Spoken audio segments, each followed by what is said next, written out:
La Santa Sede, carta encíclica Fratelli Tutti, del Santo Padre Francisco sobre la fraternidad y la amistad social. Capítulo 7. Caminos de reencuentro. En muchos lugares del mundo hacen falta caminos de paz que lleven a cicatrizar las heridas.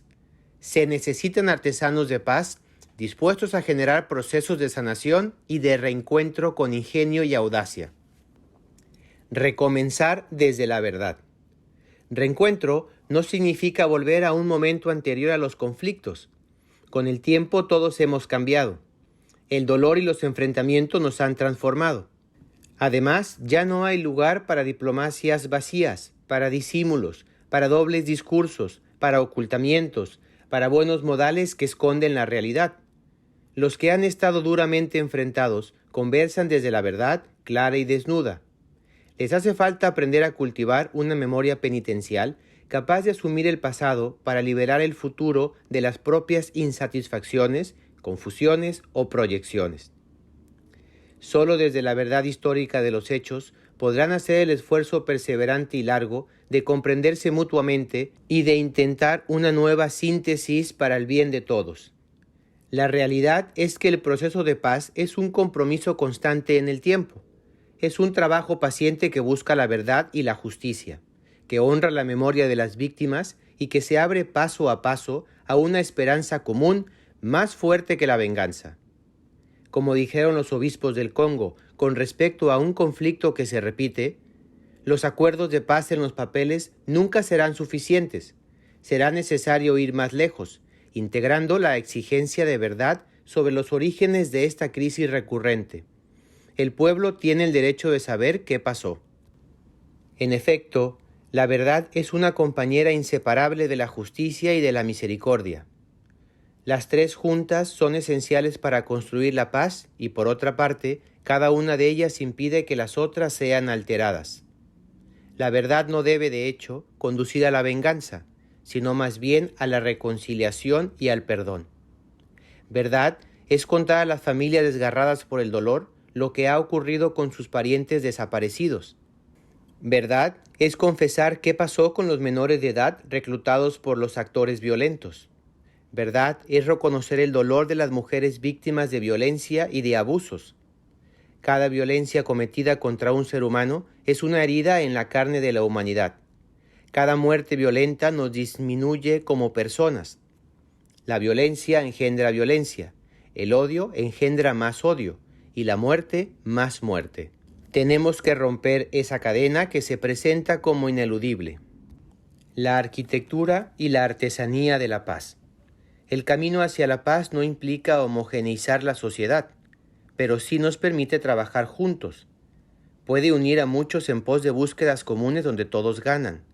Frente a un determinado objetivo común, se podrán aportar diferentes propuestas técnicas, distintas experiencias y trabajar por el bien común. Es necesario tratar de identificar bien los problemas que atraviesa una sociedad para aceptar que existen diferentes maneras de mirar las dificultades y de resolverlas.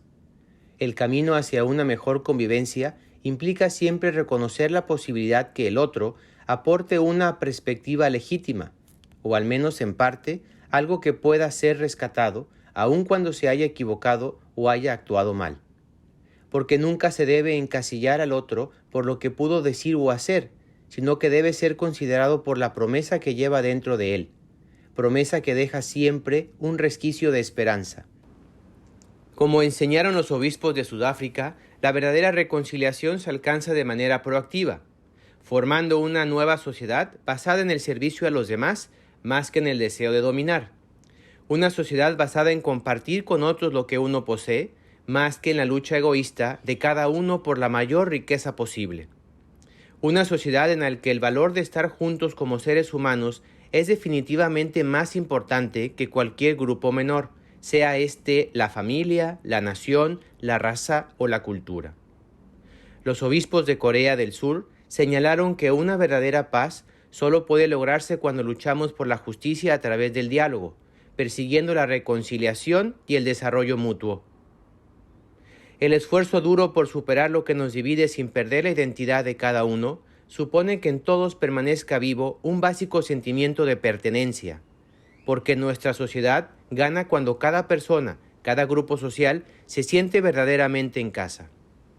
En una familia, los padres, los abuelos, los hijos son de casa. Ninguno está excluido. Si uno tiene una dificultad, incluso grave, aunque se la haya buscado él, los demás acuden en su ayuda, lo apoyan. Su dolor es de todos.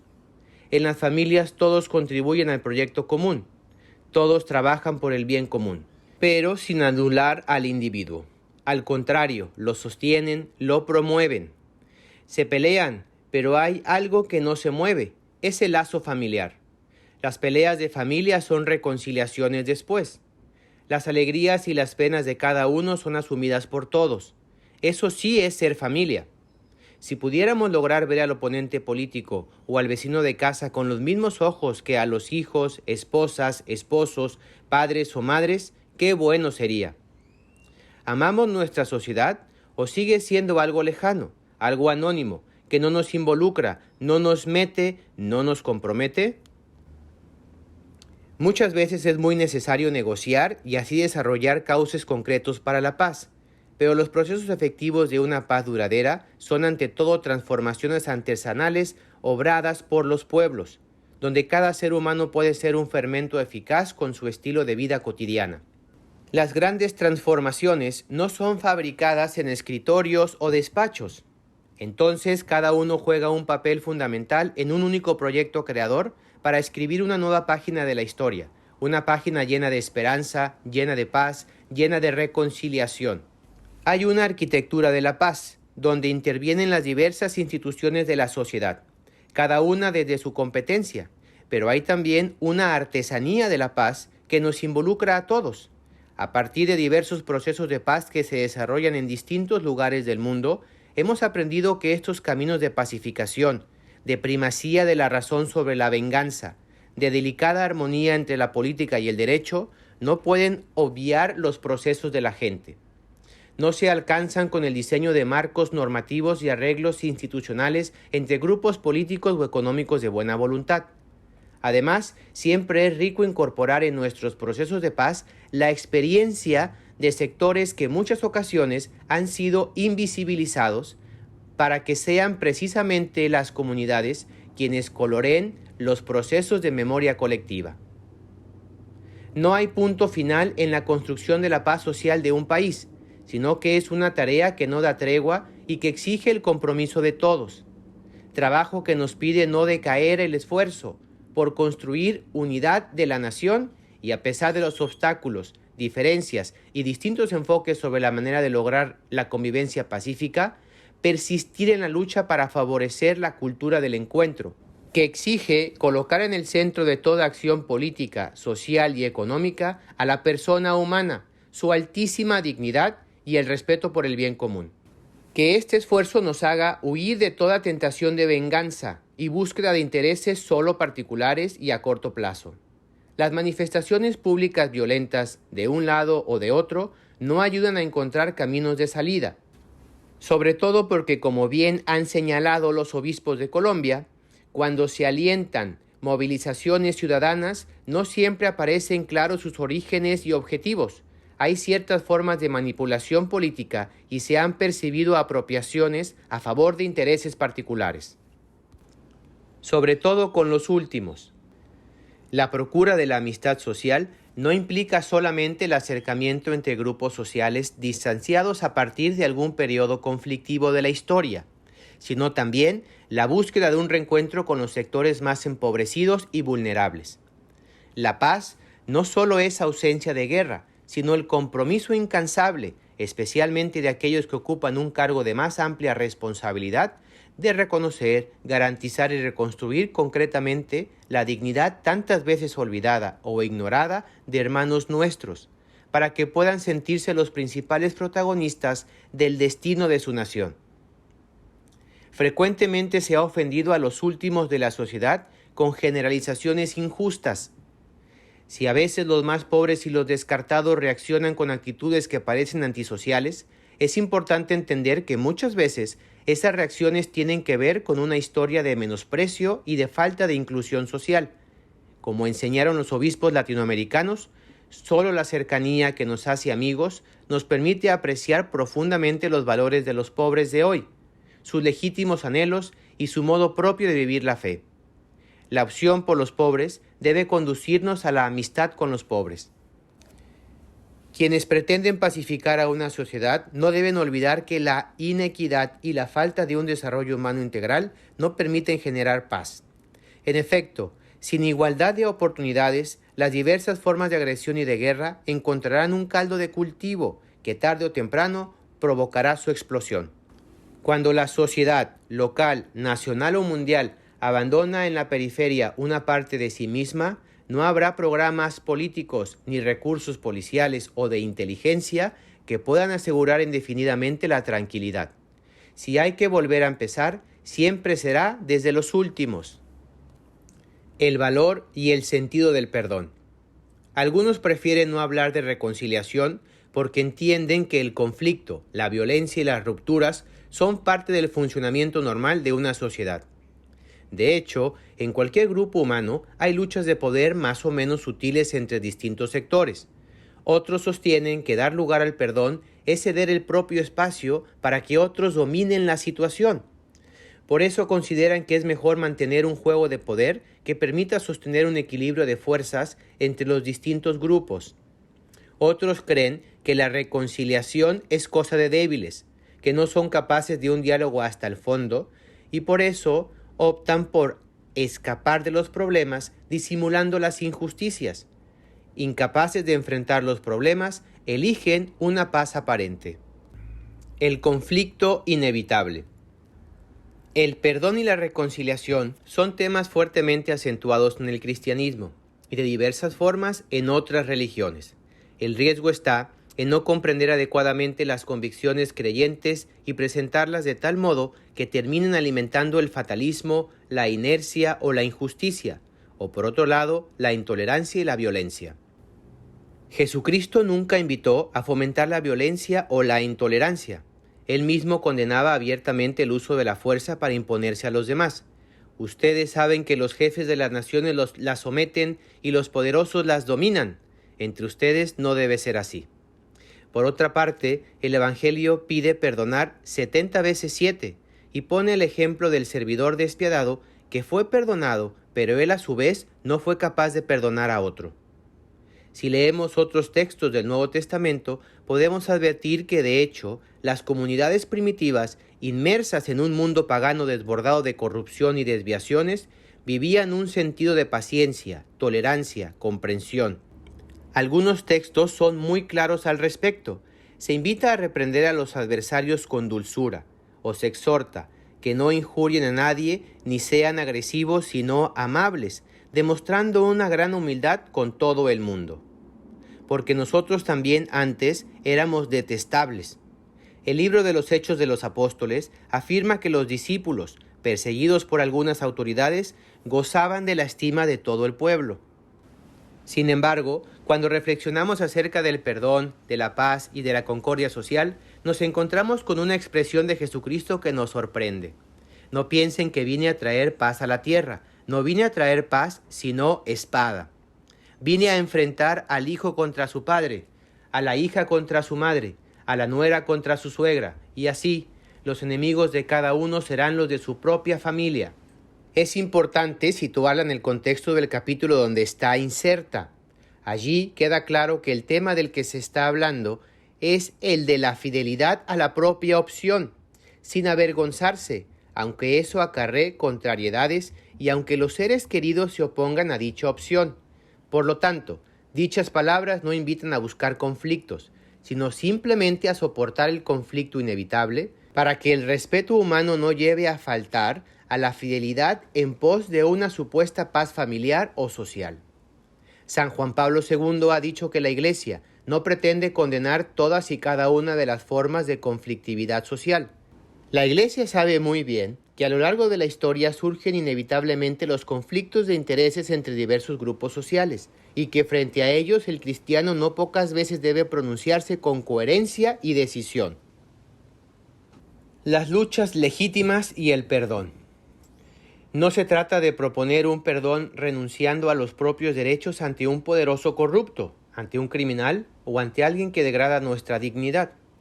Estamos llamados a amar a todos, sin excepción, pero amar a un opresor no es consentir que siga siendo así. Tampoco es hacerle pensar que lo que él hace es aceptable. Al contrario, amarlo viene a buscar de distintas maneras que deje de oprimir.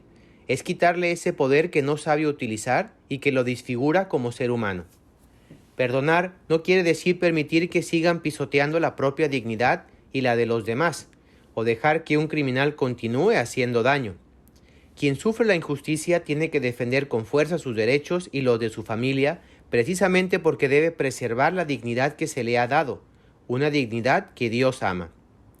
Si un delincuente me ha hecho daño a mí o a un ser querido, nadie me prohíbe que exija justicia y que me preocupe para que esa persona o cualquier otra no vuelva a dañarme ni haga el mismo daño a otros. Corresponde que lo haga, y el perdón no solo no anula esa necesidad, sino que la reclama.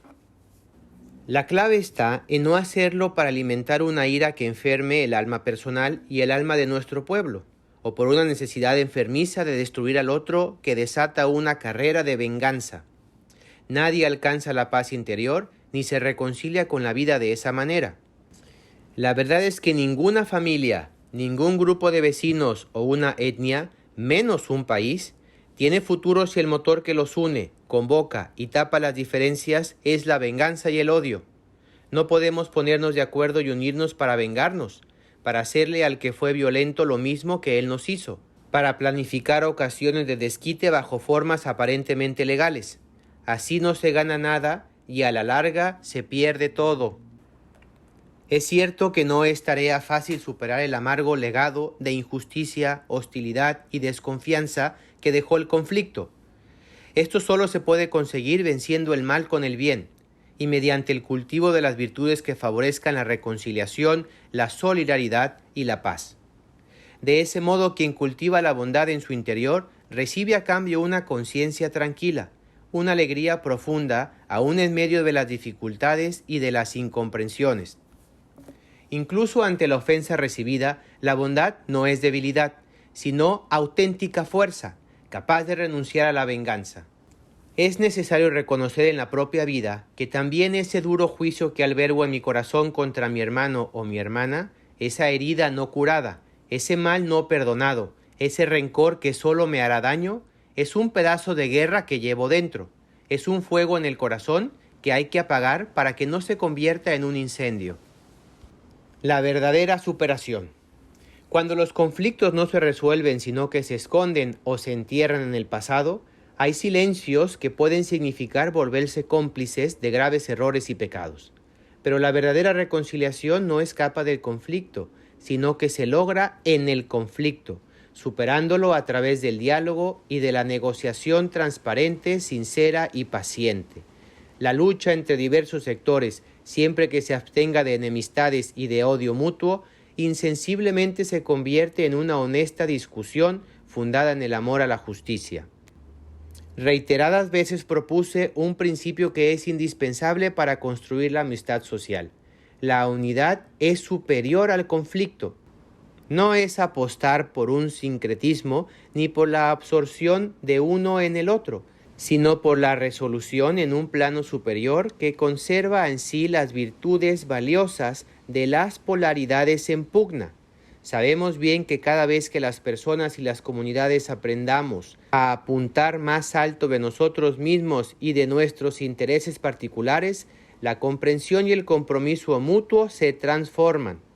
En un ámbito donde los conflictos, las tensiones e incluso los que se podrían haber considerado puestos en el pasado puedan alcanzar una unidad multiforme que engendra nueva vida. La memoria. A quien sufrió mucho de manera injusta y cruel, no se le debe exigir una especie de perdón social. La reconciliación es un hecho personal y nadie puede imponerla al conjunto de una sociedad, aun cuando deba promoverla. En el ámbito estrictamente personal, con una decisión libre y generosa, alguien puede renunciar a exigir un castigo, aunque la sociedad y la justicia legítimamente lo busquen. pero no es posible decretar una reconciliación general, pretendiendo cerrar por decreto las heridas o cubrir las injusticias con un manto de olvido. ¿Quién se puede arrogar el derecho de perdonar en nombre de los demás? Es conmovedor ver la capacidad de perdón de algunas personas que han sabido ir más allá del daño sufrido, pero también es humano comprender a quienes no pueden hacerlo. En todo caso, lo que jamás se debe proponer es el olvido. La Shoah no debe ser olvidada. Es el símbolo de hasta dónde puede llegar la maldad del hombre cuando, alimentada por falsas ideologías, se olvida de la dignidad fundamental de la persona, que merece respeto absoluto independientemente del pueblo al que pertenezca o a la religión que profese. Al recordarla, no puedo menos que repetir esa oración: acuérdate de nosotros en tu misericordia. Danos la gracia de avergonzarnos de lo que como hombres hemos sido capaces de hacer, de avergonzarnos de esta máxima idolatría, de haber despreciado y destruido nuestra carne, esa carne que tú modelaste del barro, que tú vivificaste con tu aliento de vida. Nunca más, Señor, nunca más. No deben olvidarse los bombardeos atómicos de Hiroshima y Nagasaki. Una vez más hago memoria aquí de todas las víctimas. Me inclino ante la fuerza y la dignidad de aquellos que, habiendo sobrevivido a esos primeros momentos, han soportado en su cuerpo durante muchos años los sufrimientos más agudos y en sus mentes los gérmenes de la muerte que seguían consumiendo su energía vital. No podemos permitir que las actuales y nuevas generaciones pierdan la memoria de lo acontecido, esa memoria que es garante y estímulo para construir un futuro más justo y más fraterno. Tampoco debemos olvidar las persecuciones, el tráfico de esclavos y las matanzas étnicas que ocurrieron y ocurren en diversos países, y tantos otros hechos históricos que nos avergüenzan de ser humanos. Deben ser recordados siempre, una y otra vez, sin cansarnos ni anestesiarnos. Es fácil hoy caer en la tentación de dar vuelta a la página diciendo que ya hace mucho tiempo que sucedió y que hay que mirar hacia adelante.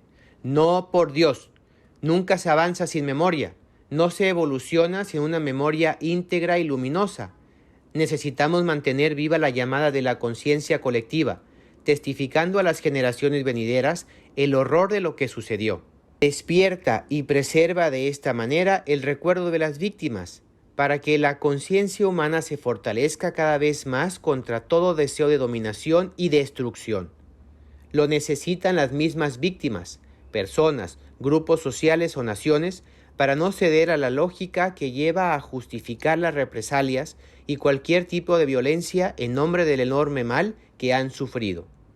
Por esto, no me refiero solo a la memoria de los horrores, sino también al recuerdo de quienes, en medio de un contexto envenenado y corrupto, fueron capaces de recuperar la dignidad con pequeños o grandes gestos optando por la solidaridad, el perdón, la fraternidad. Es muy sano hacer memoria del bien. Perdón sin olvidos. El perdón no implica olvido. Decimos más bien que cuando hay algo que de ninguna manera puede ser negado, relativizado o disimulado, sin embargo, podemos perdonar. Cuando hay algo que jamás debe ser tolerado, justificado o excusado, sin embargo, podemos perdonar. Cuando hay algo que por ninguna razón debemos permitir olvidar, sin embargo, podemos perdonar. El perdón libre y sincero es una grandeza que refleja la inmensidad del perdón de Dios. Si el perdón es gratuito, entonces puede perdonarse aún a quien se resiste al arrepentimiento y es incapaz de pedir perdón. Los que perdonan de verdad no olvidan, pero renuncian a ser poseídos por esa misma fuerza destructiva que los ha perjudicado. Rompen el ciclo vicioso, frenan el avance de las fuerzas de la destrucción. Deciden no seguir inoculando en la sociedad la energía de la venganza, que tarde o temprano termina recayendo una vez más sobre ellos mismos. Porque la venganza nunca sacia verdaderamente la insatisfacción de las víctimas. Hay crímenes tan horrendos y crueles que hacer sufrir a quien los cometió no sirve para sentir que se ha reparado el daño.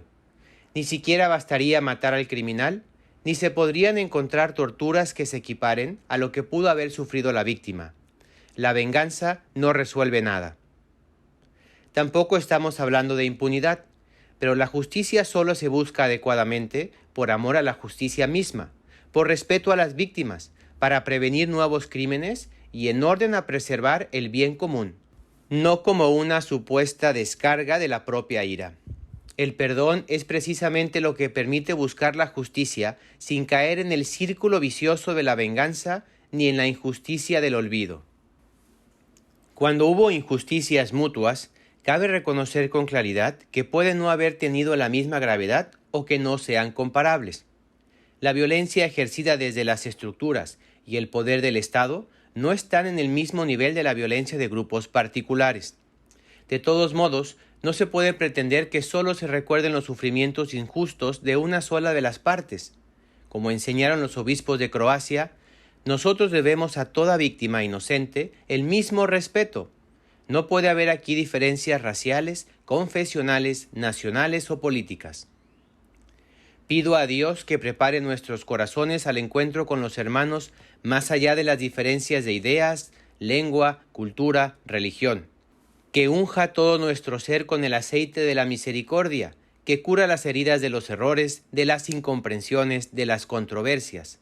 La gracia de enviarnos, con humildad y mansedumbre, a los caminos arriesgados pero fecundos de la búsqueda de la paz.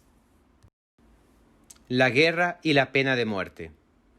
Hay dos situaciones extremas que pueden llegar a presentarse como soluciones en circunstancias particularmente dramáticas, sin advertir que son falsas respuestas, que no resuelven los problemas que pretenden superar y que en definitiva no hacen más que agregar nuevos factores de destrucción en el tejido de la sociedad nacional y universal. Se trata de la guerra y de la pena de muerte. La injusticia de la guerra. En el que trama el mal solo hay engaño, pero en el que promueve la paz hay alegría.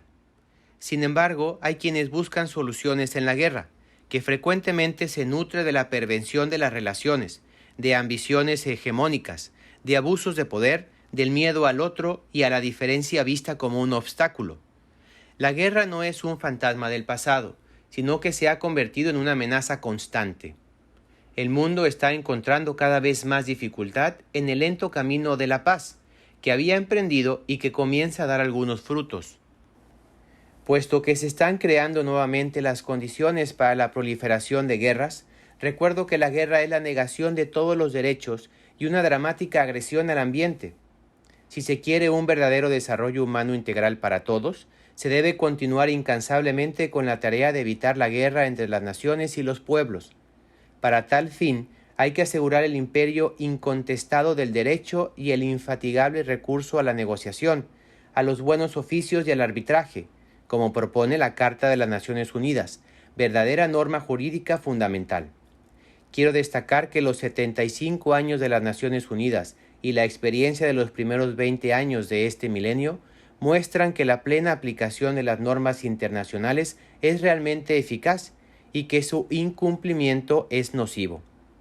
La Carta de las Naciones Unidas, respetada y aplicada con transparencia y sinceridad, es un punto de referencia obligatorio de justicia y un cauce de paz. Pero esto supone no disfrazar intenciones espurias ni colocar los intereses particulares de un país o un grupo por encima del bien común mundial. Si la norma es considerada un instrumento al que se acude cuando resulta favorable y que se elude cuando no lo es, se desatan fuerzas incontrolables que hacen un gran daño a las sociedades, a los más débiles, a la fraternidad, al medio ambiente y a los bienes culturales, con pérdidas irrecuperables para la comunidad global. Así es como fácilmente se opta por la guerra detrás de todo tipo de excusas supuestamente humanitarias, defensivas o preventivas, acudiendo incluso a la manipulación de la información. De hecho, en las últimas décadas todas las guerras han sido pretendientemente justificadas. El Catecismo de la Iglesia Católica habla de la posibilidad de una legítima defensa mediante la fuerza militar, que supone demostrar que se den algunas condiciones rigurosas de legitimidad moral, pero fácilmente se cae en una interpretación demasiado amplia de este posible derecho. Así se quiere justificar indebidamente aún ataques preventivos o acciones bélicas que difícilmente no entrañan males y desórdenes más graves que el mal que se pretende eliminar. La cuestión es que a partir del desarrollo de las armas nucleares, químicas y biológicas, y de las enormes y crecientes posibilidades que brindan las nuevas tecnologías, se dio a la guerra un poder destructivo fuera de control que afecta a muchos civiles inocentes. Es verdad que nunca la humanidad tuvo tanto poder sobre sí misma y nada garantiza que vaya a utilizarlo bien. Entonces, ya no podemos pensar en la guerra como solución, debido a que los riesgos probablemente siempre serán superiores a la hipotética utilidad que se le atribuya. Ante esta realidad, hoy es muy difícil sostener los criterios racionales madurados en otros siglos para hablar de una posible guerra justa. Nunca más la guerra. Es importante agregar que con el desarrollo de la globalización, lo que puede parecer como una solución inmediata o práctica para un lugar de la Tierra, desata una cadena de factores violentos, muchas veces subterráneos, que terminan afectando a todo el planeta y abriendo camino a nuevas y peores guerras futuras. En nuestro mundo ya no hay solo pedazos de guerra en un país o en otro, sino que se vive en una guerra mundial a pedazos, porque los destinos de los países están fuertemente conectados entre ellos en el escenario mundial. Como decía San Juan 23, resulta un absurdo sostener que la guerra es un medio apto para resarcir el derecho violado. Lo afirmaba en un periodo de fuerte tensión internacional, y así expresó el gran anhelo de paz que se difundía en los tiempos de la Guerra Fría. Reforzó la convicción de que las razones de la paz son más fuertes que todo cálculo de interés particular y que toda confianza en el uso de las armas. Pero no se aprovecharon adecuadamente las ocasiones que ofrecía el final de la Guerra Fría por la falta de una visión de futuro y de una conciencia compartida sobre nuestro destino común. En cambio, se cedió a la búsqueda de intereses particulares sin hacerse cargo del bien común universal. Así volvió a abrirse camino el engañoso espanto de la guerra. Toda guerra deja al mundo peor que como lo había encontrado. La guerra es un fracaso de la política y de la humanidad, una claudicación vergonzosa, una derrota frente a las fuerzas del mal. No nos quedemos en discursos teóricos, tomemos contacto con las heridas, toquemos la carne de los perjudicados, volvamos a contemplar a tantos civiles masacrados como daños colaterales, preguntemos a las víctimas, prestemos atención a los prófugos, a los que sufrieron la radiación atómica o a los ataques químicos, a las mujeres que perdieron sus hijos, a los niños mutilados o privados de su infancia. Prestemos atención a la verdad de esas víctimas de la violencia, miremos la realidad desde sus ojos y escuchemos su relato con el corazón abierto. Así podremos reconocer el abismo del mal en el corazón de la guerra y no nos perturbará que nos traten de ingenuos por elegir la paz. Las normas tampoco serán suficientes si se piensan que la solución a los problemas actuales está en disuadir a otros a través del miedo, amenazando con el uso de armas nucleares, químicas o biológicas. Porque si se tiene en cuenta las principales amenazas a la paz y a la seguridad con sus múltiples dimensiones en este mundo multipolar del siglo XXI, tales como, por ejemplo, el terrorismo, los conflictos asimétricos, la seguridad informática, los problemas ambientales, la pobreza, surgen no pocas dudas acerca de la inadecuación de la disuasión nuclear para responder eficazmente a estos retos. Estas preocupaciones son aún más conscientes si tenemos en cuenta las catastróficas consecuencias humanitarias y ambientales derivadas de cualquier uso de las armas nucleares, con devastadores efectos indiscriminados e incontrolables en el tiempo y el espacio. Debemos preguntarnos cuánto sea sostenible un equilibrio basado en el miedo, cuando en realidad tiende a aumentarlo y a socavar las relaciones de confianza entre los pueblos. La paz y la estabilidad internacional no pueden basarse en una falsa sensación de seguridad, en la amenaza de la destrucción mutua o de la aniquilación total, en el simple mantenimiento de un equilibrio de poder. En este contexto, el objetivo último de la eliminación total de las armas nucleares se convierte tanto en un desafío como en un imperativo moral y humanitario. El aumento de la interdependencia y la globalización comportan que cualquier respuesta que demos a la amenaza de las armas nucleares deba ser colectiva y concertada, basada en la confianza mutua. Esta última se puede construir solo a través de un diálogo que esté sinceramente orientado hacia el bien común y no hacia la protección de intereses encubiertos o particulares. Y con el dinero que se usa en armas y otros gastos militares, construyamos un fondo mundial para acabar de una vez con el hambre y para el desarrollo de los países más pobres, de tal modo que sus habitantes no acudan a soluciones violentas o engañosas, ni necesiten abandonar sus países para buscar una vida más digna. La pena de muerte.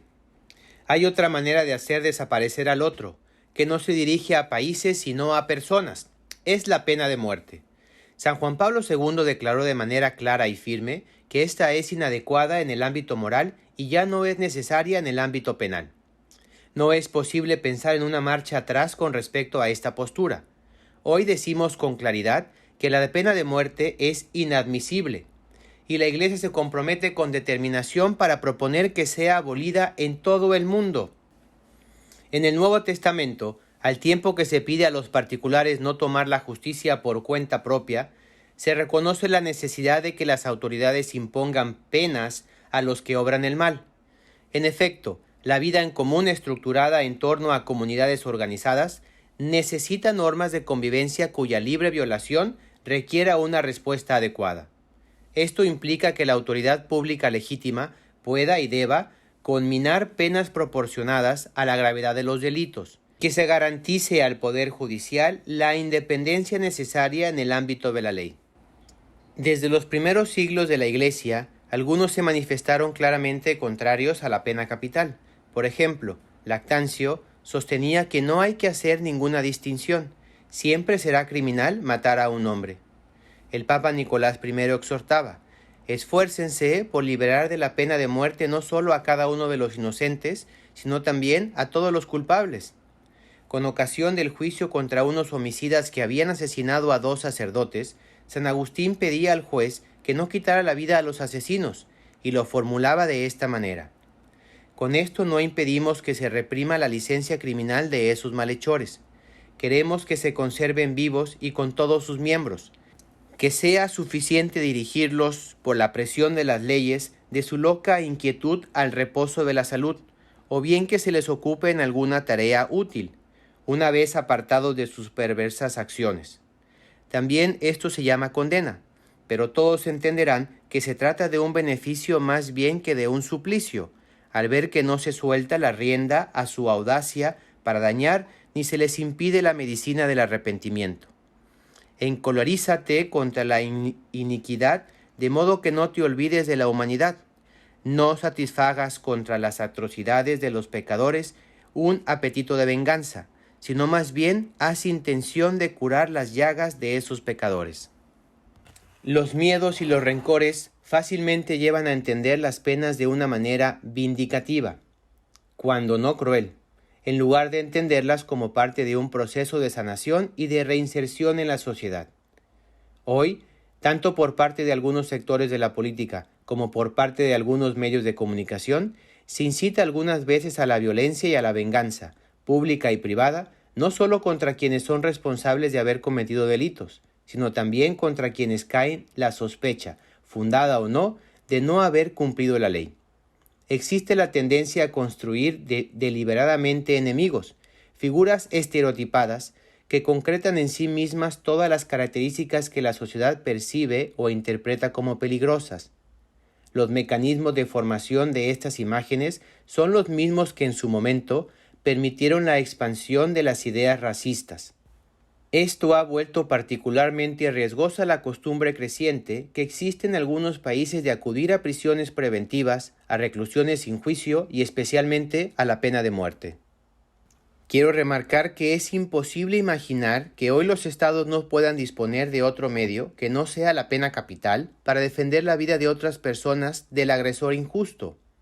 Particular gravedad tiene las así llamadas ejecuciones extrajudiciales o extralegales, que son homicidios deliberados cometidos por algunos estados o por sus agentes, que a menudo se hacen pasar como enfrentamientos con delincuentes o son presentados como consecuencias no deseadas del uso razonable, necesario y proporcional de la fuerza para hacer aplicar la ley. Los argumentos contrarios a la pena de muerte son muchos y bien conocidos. La Iglesia ha oportunamente destacado algunos de ellos, como la posibilidad de la existencia del error judicial y el uso que hacen de ello los regímenes totalitarios y dictatoriales que la utilizan como instrumento de supresión de la disidencia política o de persecución de las minorías religiosas y culturales, todas las víctimas que para sus respectivas legislaciones son delincuentes. Todos los cristianos y los hombres de buena voluntad están llamados, por lo tanto, a luchar no solo por la abolición de la pena de muerte, legal o ilegal que sea, y todas sus formas, sino también con el fin de mejorar las condiciones carcelarias en el respeto de la dignidad humana de las personas privadas de la libertad. Y esto yo lo relaciono con la cadena perpetua. La cadena perpetua es una pena de muerte oculta. Recordemos que ni siquiera el homicida pierde su dignidad personal y Dios mismo se hace su garante. El firme rechazo de la pena de muerte muestra hasta qué punto es posible reconocer la inalienable dignidad de todo ser humano y aceptar que tenga un lugar en este universo, ya que si no se lo niego al peor de los criminales, no se lo negaré a nadie. Daré a todos la posibilidad de compartir conmigo este planeta, a pesar de lo que pueda separarnos. A los cristianos que dudan y se sienten tentados a ceder ante cualquier forma de violencia, los invito a recordar aquel anuncio del libro de Isaías. Con sus espadas forjaron arados. Para nosotros, esa profecía tomó carne en Jesucristo, que frente a un discípulo cebado por la violencia, dijo con firmeza: «Vuelve tu espada a su lugar, pues todos los que empuñan espada, a espada morirán». Era un eco de aquella antigua advertencia: «Pediré cuentas al ser humano por la vida de su hermano. Quien derrama sangre humana, su sangre será derramada por otro ser humano». Esta reacción de Jesús, que le brotó del corazón, supera la distancia de los siglos y llega hasta hoy como un constante reclamo.